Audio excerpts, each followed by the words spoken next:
Okay,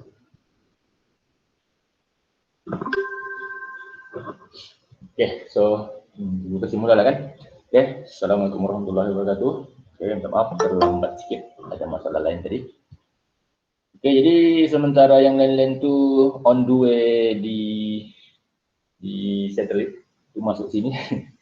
Okay, andai kata dia sudah buka slide nanti, dia tidak tahu apa yang berlaku di belakang ni, kamu beritahu lah. Suara lah, beritahu ada yang mau masuk, tapi belum dapat masuk. Okay, jadi kita tengok sambung minggu lepasnya. Nanti slide ni kan. Minggu lepasnya hingga bab 2 masih nutrisi dan teknologi makanan. Okey. Ini sudah, okay. Ini sudah. Kita sudah masuk subtopik yang kedua, iaitu keperluan nutrien oleh tumbuhan. Cuma macam minggu lepas tu ada yang juga bukan termis, sudah explain, tapi masa kita cek balik video tu rupanya tidak ada pun dia tunjuk pengiraan, cikgu mau tunjukkan pengiraan. Sebab dalam kamu punya KSSM buku teks ni, dia tidak tunjuk contoh pengiraan untuk mengira nilai kalori. Jadi minggu lepas tu ada cikgu terang, ada cikgu tunjuk, tapi bila cikgu cek video tu, contoh pengiraan tu tidak terkeluar, tidak terpapar pada skrin. Jadi cikgu cuma bercakap, tapi tak tahu kamu nampak ke, kamu faham ke tidak, cikgu pun tidak tahu. So, jadi hari ini cikgu ambil sikit masa untuk ulang balik pasal pengiraan. Sebab dalam buku ni tiada, dan masa exam, begitu juga dengan KBSM yang sebelum-sebelum ni.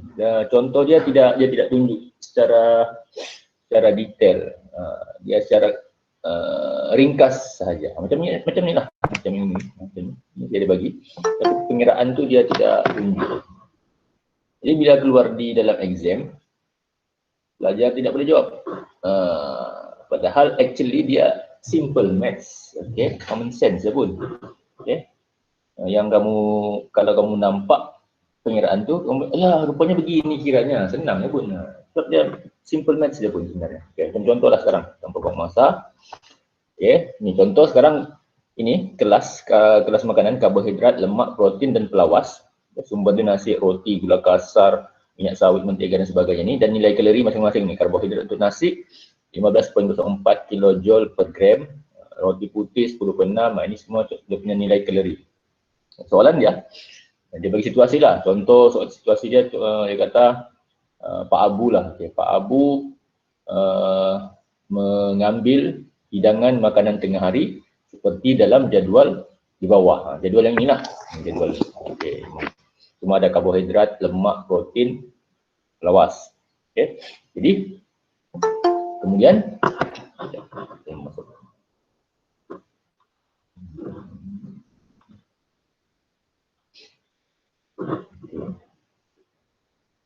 okay, ini semua jadualnya. Kemudian Pak Abu mengambil nasi. Pak Abu mengambil nasi sebanyak dua piring. Banyak ni makan. Sebanyak, contohlah kan. Contohlah dua pinggan lah. Dua pinggan dalam, dua pinggan lah. Okay. Actually ada ayatnya tu. Cikgu pun lupa ingat macam mana ayat dia. Okay. Lebih kurang begitulah. Okay, dia ambil 2 pinggan nasi. Dalam gram ke tak tahu tak. Kadang-kadang dia letak dalam gram. Kadang-kadang dia sebut dalam pinggan. Lantak je lah kan. Sepatilah dia yang buat soalan. Yang tahu, yang kita pula, kita punya tugas, kita jawab je lah. Okay. Okay, jadi 2. Ada lagi masuk. Ini. Aduh. Cikgu lambat. Ada lagi yang lambat. Okay, jadi si Pak Abu ambil 2 piring nasi. Ni 2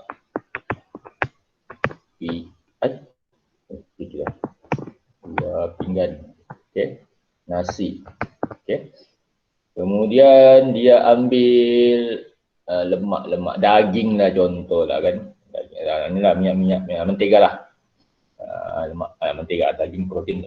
Okay, jadi mentega dia ambil 1 slice lah.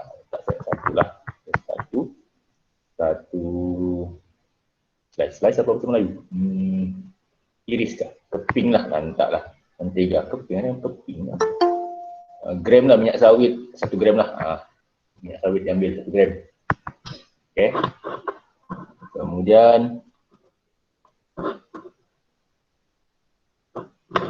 Kemudian dia ambil lagi daging ayam. Daging ayam dia ambil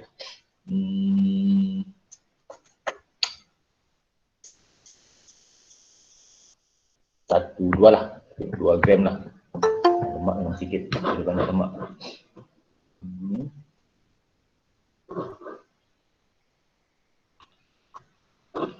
Okay. Kemudian dia ambil pelawas. Dia ambil kubis lah, kubis tidak banyak. Kubis dia ambil 3 gram. Okey, betul. Jadi dalam soalan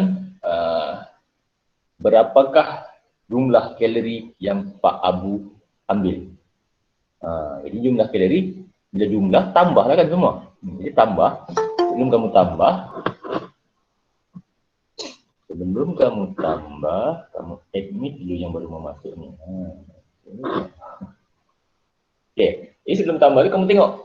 Jangan kamu ambil nilai kalori ni yang kamu tambah 15/4, kamu tambah 15/04, tambah 30, 38, tambah bukan.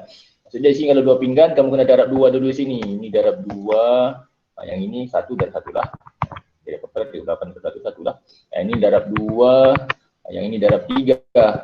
Kamu darab dulu, sudah dapat jumlah yang ini, ini baru kamu tambah semuanya. Itulah jumlah kalori yang Pak Abu ambil.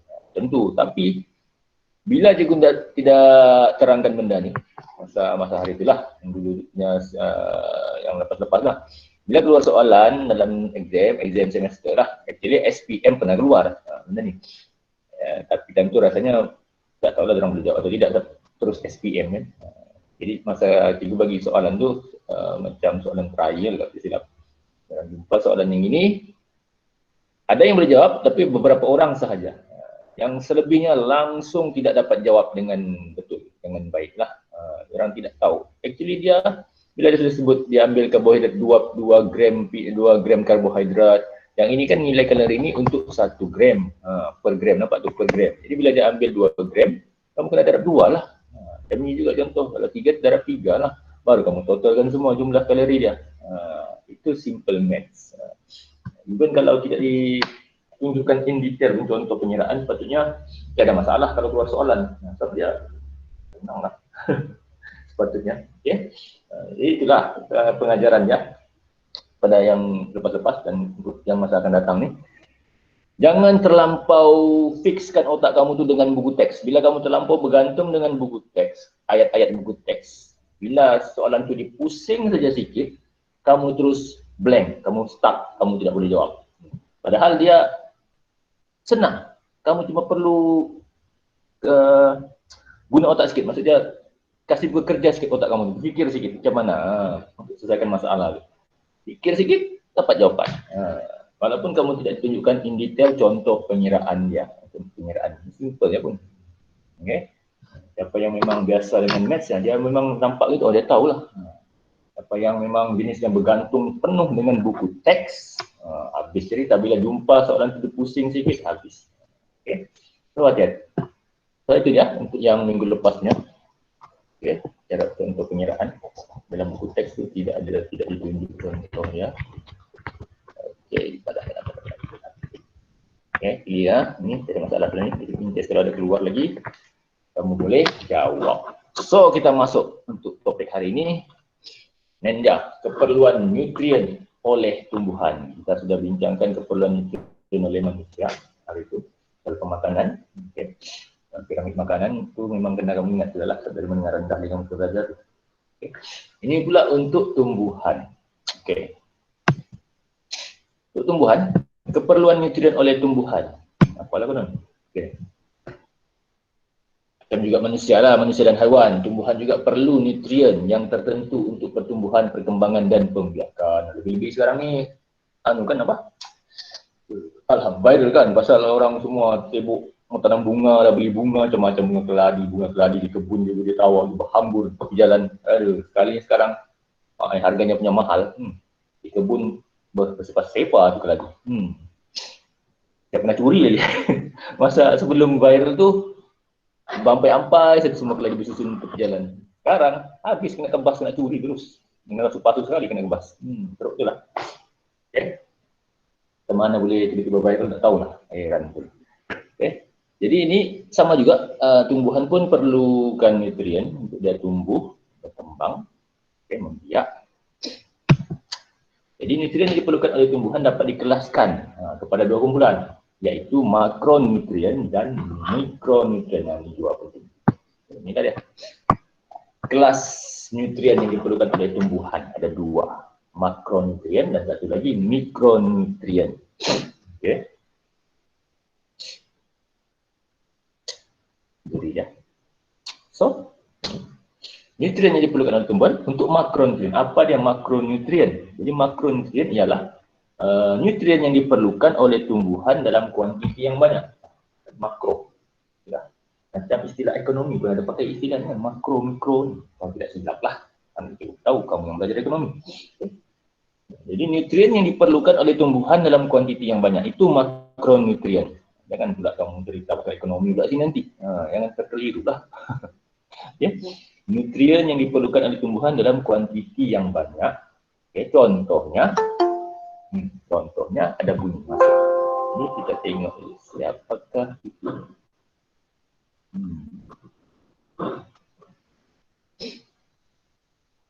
Okey. 12.30 baru masuk bagus bang. Okey.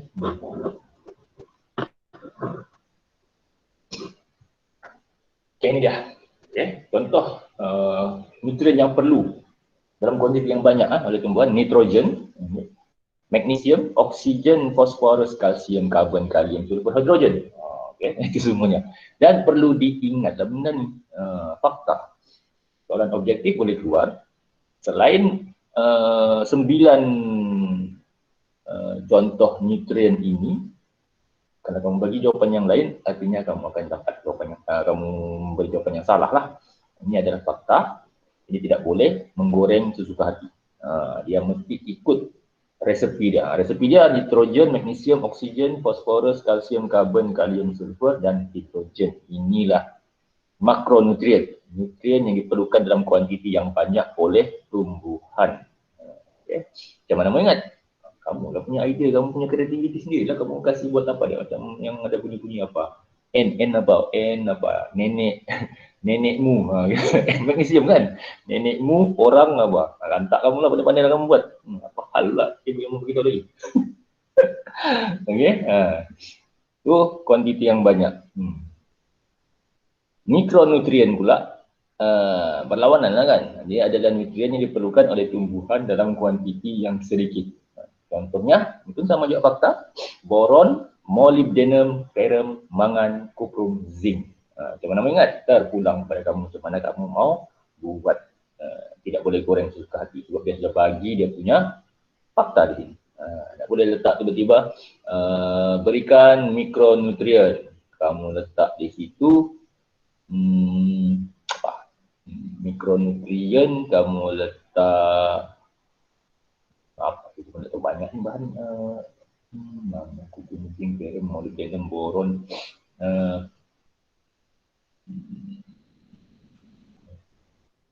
apa lagi contoh-contoh lain, aku ingat selain daripada ada banyak sebenarnya. Letaklah apa yang kamu letak itu selain daripada boron, molybdenum, ferrum, mangan, kuprum, merkuri contoh kamu letak situ. Merkuri, pandai lah, goreng tak suka hati, memang salah lah. Jadi inilah, okay. Boron, molybdenum, ferrum, mangan, kuprum, zinc. Juga dengan makronutrien. Okay. Jadi ada dua kelas ataupun kategori nutrien yang diperlukan oleh tumbuhan, iaitu makronutrien, iaitu nutrien yang diperlukan dalam kuantiti yang banyak, dan mikronutrien sorry, keluar dari tengah. Okay. Mikronutrien, nutrien yang diperlukan oleh tumbuhan dalam kuantiti yang sedikit. minta contoh, kamu sebutkanlah contoh. Okay, nitrogen, magnesium, oksigen, fosforus, kalsium, karbon dan sebagainya itu adalah makronutrien. Boron, molybdenum, fer, mangan, kuprum, zinc itu adalah mikronutrien.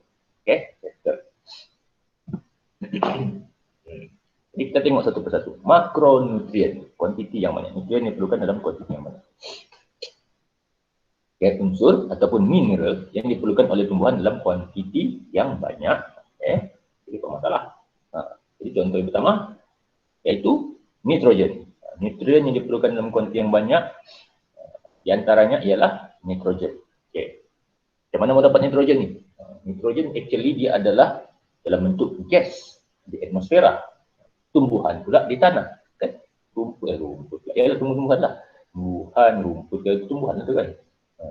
Tidak macam mana dia mau dapat unsur gas nitrogen. Jadi nitrogen ni sebelum kita tengok macam mana dia mau dapat, kita tengok dulu apa benda nitrogen. Jadi nitrogen ni mensintesiskan protein, klorofil, enzim dan asid nukleik. Jadi nitrogen ni dia akan membantulah tumbuhan tu untuk menghasilkan sumber protein, klorofil, enzim dan asid nukleik. Pada tumbuhan tu lah, bila dia dapat sumber nitrogen tu, inilah yang berlaku kepada tumbuhan tersebut. Okay, dia dapat menghasilkan protein, klorofil, enzim dan asid nukleik. Membantu pertumbuhan dahan dan daun. Jadi kamu boleh tengoklah pokok tu, tumbuhan, dahan dia, ranting dia, dahan dia kuat, keras, kuatlah, kukuh, dan daun dia hijau dan cantik lah. Okay. Artinya dia cukup enzim, cukup nitrogen lah. Okay. Nutrien dari segi nitrogen. Okay. Kemudian meningkatkan pengeluaran buah dan biji benih. Dia cukup nitrogen, dia mudah berbuah, banyak. Itu juga kalau bunga, dia berbunga, dia kembang, mekar. Mekar, apa ni?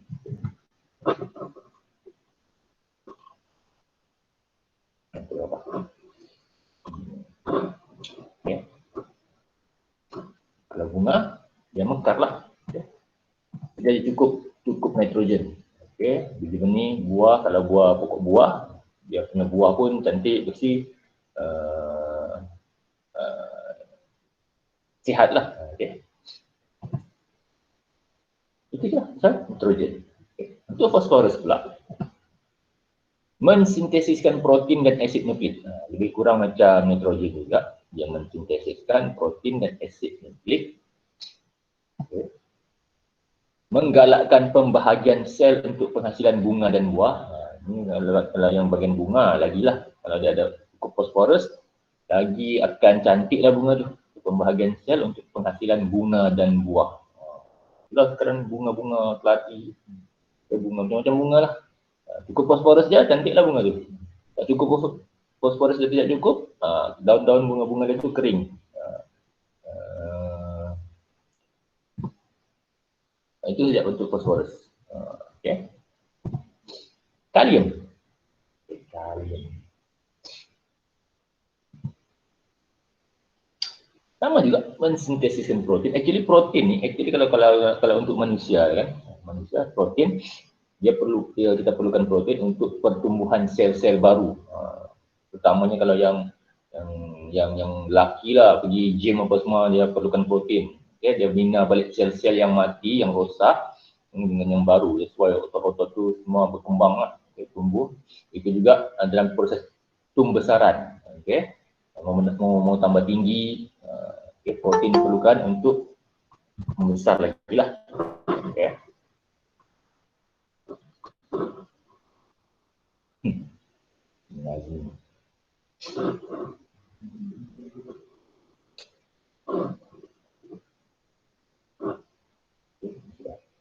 Ya, semuanya dari nitrogen, fosforus dan kalium ini semuanya mensintesis protein, artinya membantu perkembangan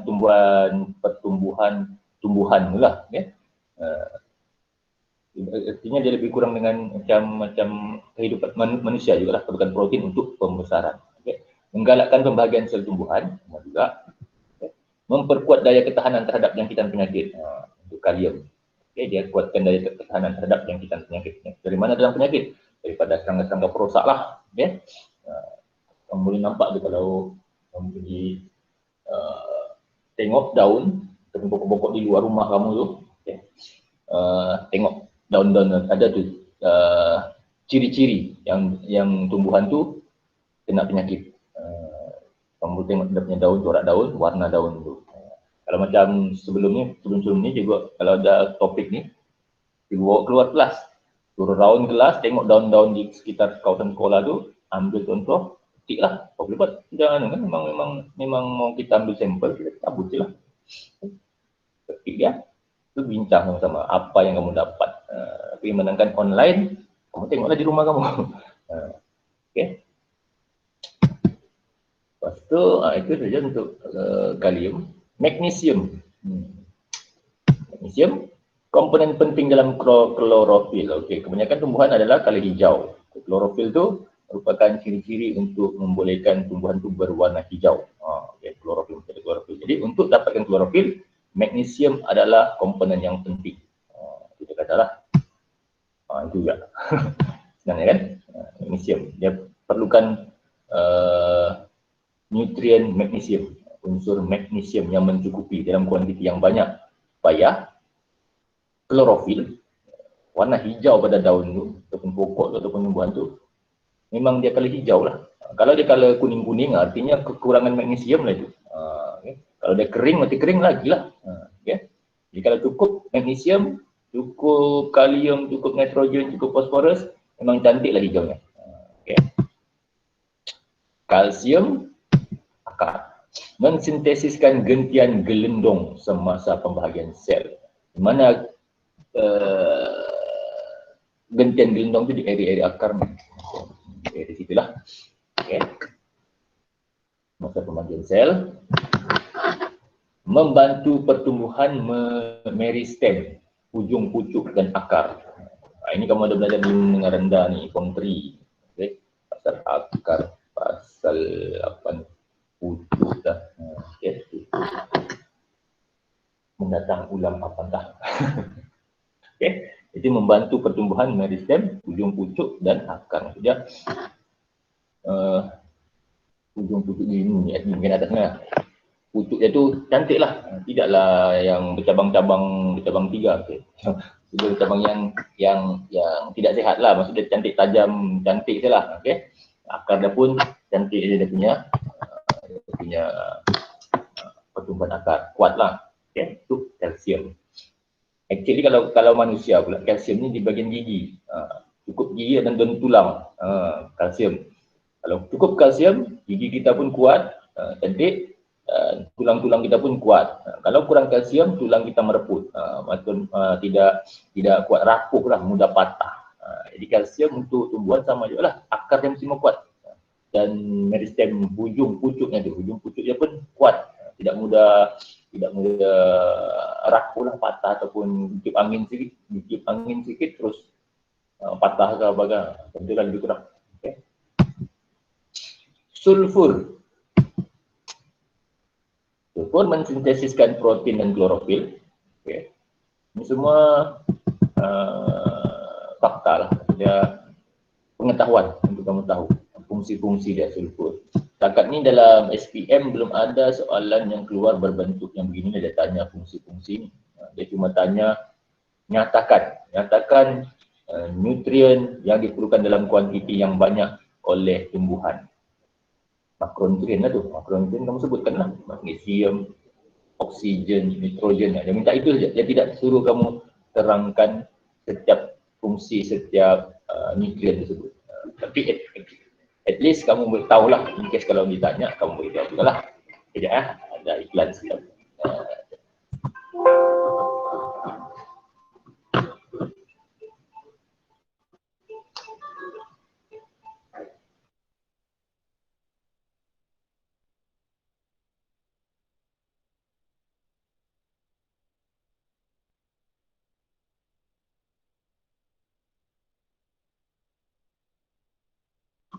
Ya, iklan di sekejap.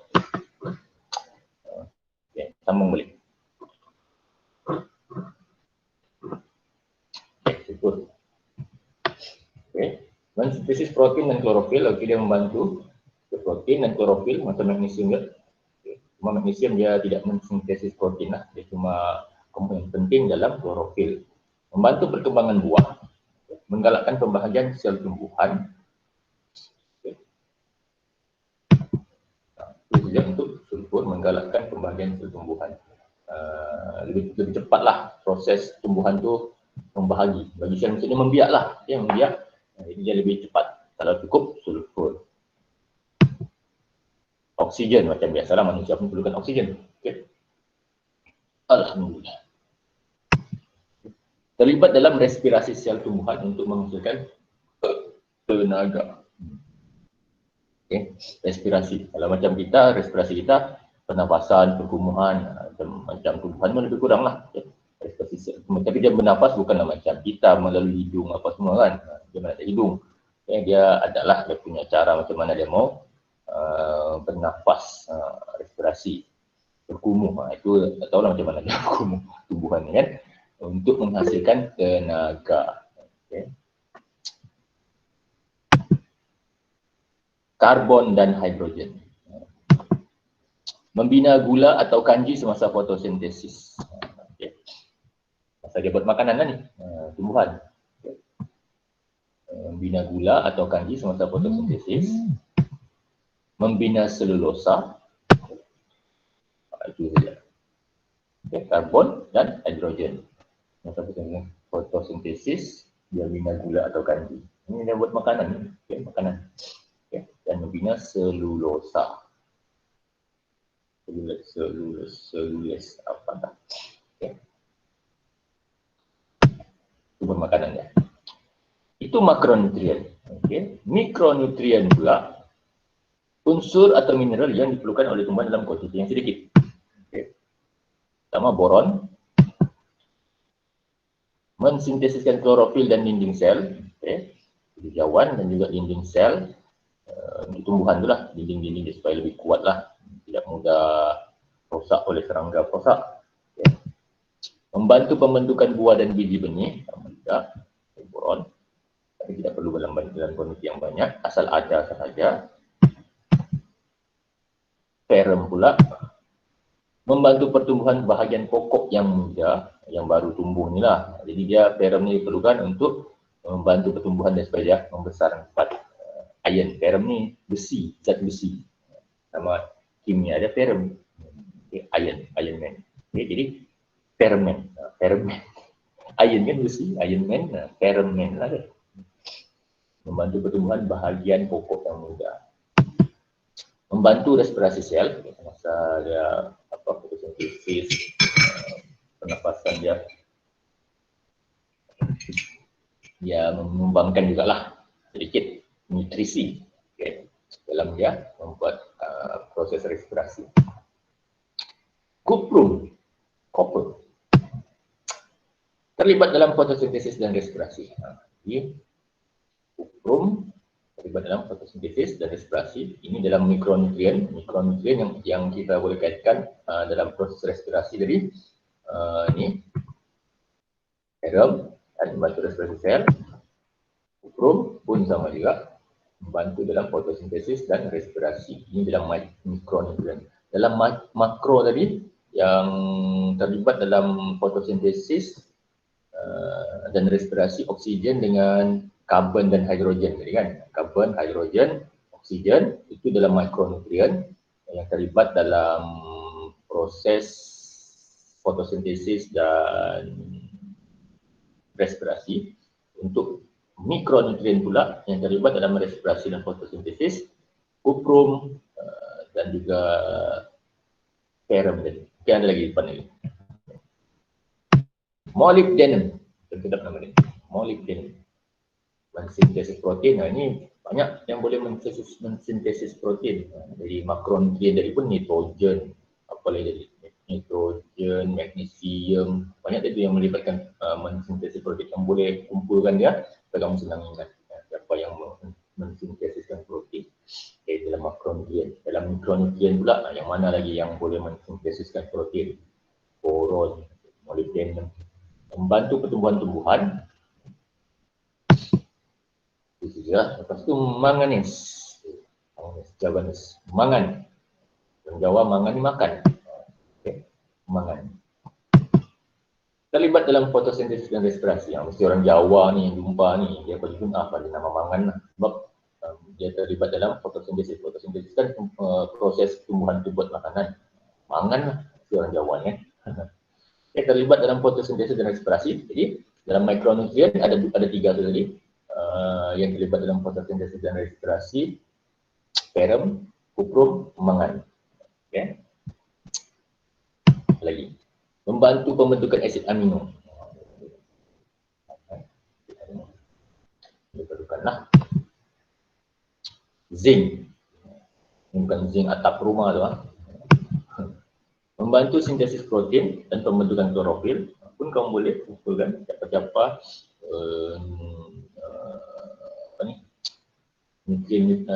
nutrien-nutrien yang membantu tumbuhan untuk mengekalkan dia punya klorofil. Nah, kamu kumpulkan ada zinc, apa lagi macam-macam banyak lagi. Dalam makronutrien pun ada tadi yang membantu dalam mempertahankan dia punya klorofil.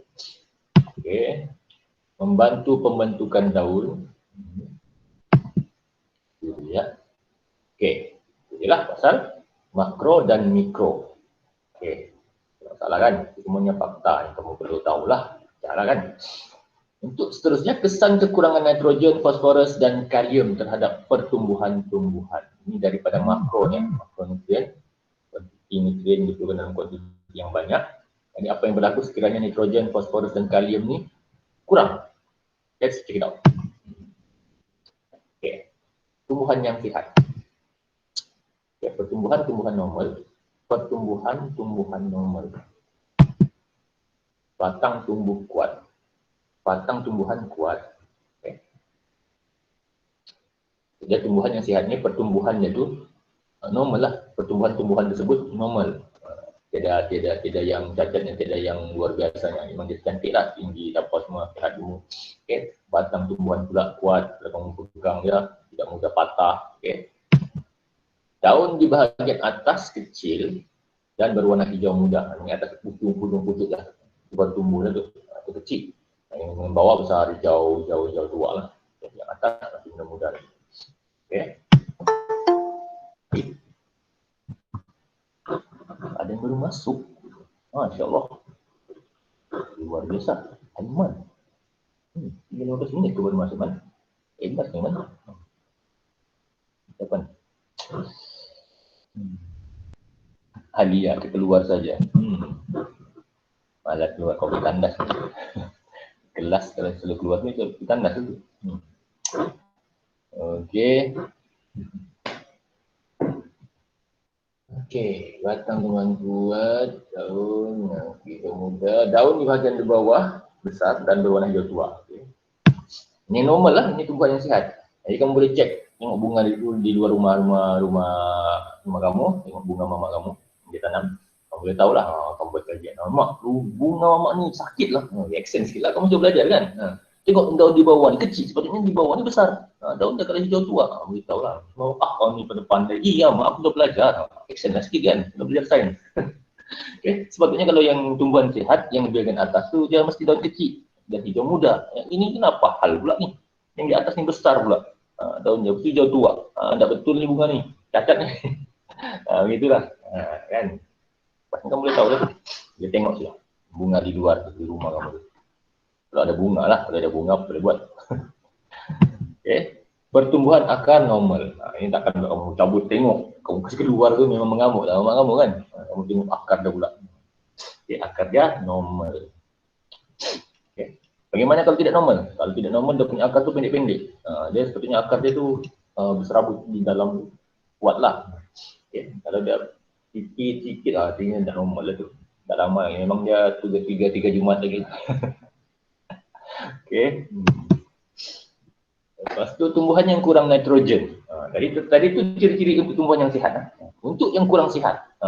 Okay. Apa yang berlaku kalau dia kurang nitrogen? So kita tengok. Pertumbuhan-tumbuhan terbantut. So, dia tidak membesar lah. Tengok. Minggu ni saiz dia begini saja. 1 cm. 2 minggu akan datang ni kan sama saiz dia, kenapa nak mana besar?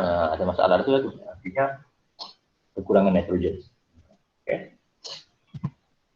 Batang tumbuhan lemah. Kalau kamu pegang batangnya, kenapa lembik semacam? Sebetulnya dia keras. Keras.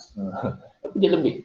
Ditolak sedikit, dia sudah bengkok-bengkok. Artinya kurang nitrogen. Dia mesti tegak, kukuh, kuat. Daun di bagian atas lebih kecil dan mudah gugur. Daun di bagian atas lebih kecil. Dia saiz kecil, tapi ini sangat kecil.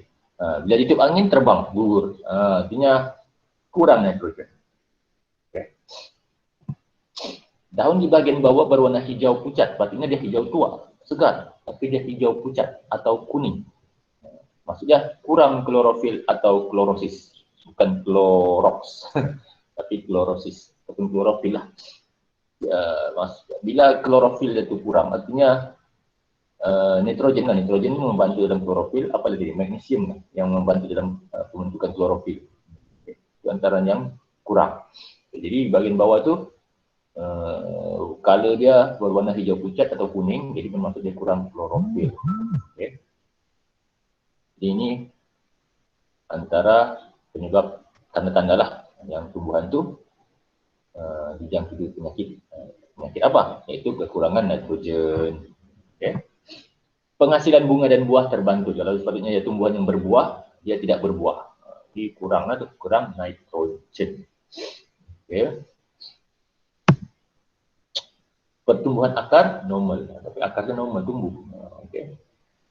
Jadi artinya kita boleh nampak tumbuhan ni tanda-tanda dia kekurangan nitrogen daripada dia punya daun dan dia punya batang. Okay. Akar dia masih normal. Artinya tumbuhan tu hiduplah, masih hidup. Sebab dia bergantung kepada akar. Akar tu kuat, memang dia akan hiduplah. Cuma kurang sihat. Macam mana mau tahu dia kurang sihat? Tengok daripada daun, ciri-ciri daun dia tu. Okay. Dan juga batangnya lah. Yang kurang fosforus pula. Apa yang berlaku pada kalau kurang fosforus? Daun kecil mudah gugur dan berwarna kuning, buah dia pun terbantu kecil, bunga. Bunganya masih hidup. Okay, yang kurang fosforus, daun berwarna ungu. Oh. Habis kalau yang memang pokok bunga tu, kalau dia bunga dia warna ungu, macam mana? Takkan kamu kata itu kekurangan fosforus. Jadi itu lainlah. Okay. Okay. Pertumbuhan terbantu. Okay, lambat membesar dan lambat matang. Begitu juga kalau ada manusia ataupun individu-individu manusia lah yang lambat matang ni, asyik bermain, dia form 5 masih main kita sorong, main robot-robot, main apa, macam-macam lah, main permainan anak patung apa, itu masalah, kekurangan fosforus. Bukanlah, itu bukan fosforus, itu tumbuhan. Okay. Jadi dia lambat membesar dan lambat matang. Dia begitu-begitu, terbantutlah pertumbuhannya. Okay, kalau kurang fosforus. Batang tumbuhan lemah sama juga. Daun di bagian atas lebih kecil dan berwarna ungu. Okay. Jadi memang betul lah. Yang sihat pun daun di atas lebih kecil. Cuma dia bukan sangat kecil. Ya, saiznya memang bersesuaian. Yang di bawah besar daun dia hijau tua. Di atas saiz kecil. Tapi masih boleh seimbang dengan daun yang besar, saiz besar di bagian bawah hijau tua. Di atas kecil tapi hijau muda. Itu yang normal. Yang tidak sehat pula, daun di atas ni sangat kecil, sangat kecil. Kecil, kemudian color dia pula bukannya hijau muda, selain hijau muda. Okay. Dan ini color purple. Bila color purple memang kurang fosforus lah. Okay. Kamu ingat cantik pula dia color purple. Padahal dia ada masalah kesihatan. Okay. Ada warna ungu pula dah. Okay. Daun di bagian bawah berwarna hijau kebiruan. Inilah dia lah. Patutnya dia hijau tua. Tiba-tiba dia hijau kebiruan. Lembang yang biru. Hijau kebiruan. Bergulung. Berlingkup lagi dia. Dalam tu kering lah tu. Bila dia kering habis lah. Okay. Dan tepi daun berwarna perang. Bila warna perang tu artinya dia kering. Dia mau kering tu. Jadi maksud dia kekurangan fosforus. Oh, ada dia punya bunga di luar tu. Ini punya masalah. Bukan apa hal masalah. Punya kekurangan fosforus. Macam mana mendapatkan fosforus? Cari baja pula. Okay. Dia bergulung, lepas tu dia macam mau kering. Kalau dia perang, itulah perang. Perang tu macam mau kering. Okay. Penghasilan bunga dan buah terhenti. Oh, patutlah. Okay, jadi dia tidak berbunga lagi lah. Pertumbuhan akar merosot. Nampak tu akar dia sikit saja.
Thank you, Cikgu. Thank you, Cikgu.